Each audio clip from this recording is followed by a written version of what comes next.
Makita nyo sa YouTube ni Melvin. Dito kami sa Ungkan Hill. Dito makikita mo yung Douglas. Makikita mo yung mga bahay na magaganda. At saka kung dito ka magtingin, makikita mo rin yung mga hotel doon sa promenade. So very nice view. At dito ka naman sa kabila, makikita mo rin ang mga bahay dyan.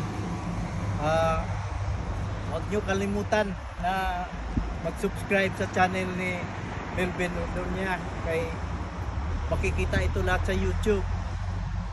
Sana tangkilikin nyo siya guys, kay hindi lang ma-enjoy kayo sa view, ma-enjoy rin kayo sa mga magagandang building na makikita nyo dito sa Isle of Man. Lalo na itong isa guys, tingnan nyo, nasa taas ng bundok pero may malalaking mga bahay tsaka building. Tsaka sa kabila naman guys, mayroon pa doon hanggang doon sa taas, kataas-taasan guys. Pag dito ka naman magkuhan sa dagat, yan, makikita mo rin yung kabila na side. Mayroon din mga building, mga hotel. Yan ang promenade ng Douglas.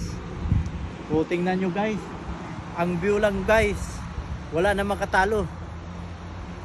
Maraming magagandang tanawin dito sa amin. Kaya sana subscribe mo yung YouTube channel ni Melvin, kay marami ka pang videos makikita. Lalo na sa mga magpunta namin sa trail, sa mga plantation guys. Kaya sana huwag nyo kalimutan subscribe and post the notification button so that marami siyang subscriber in the near future guys. O, tingnan nyo guys, so may malaking bus na ikot dito sa likuran namin guys. Tingnan nyo, kaganda ng mga bus, kaganda ng mga bahay dito. Wala ka na masabi guys, kundi amazing, fantastic, brilliant.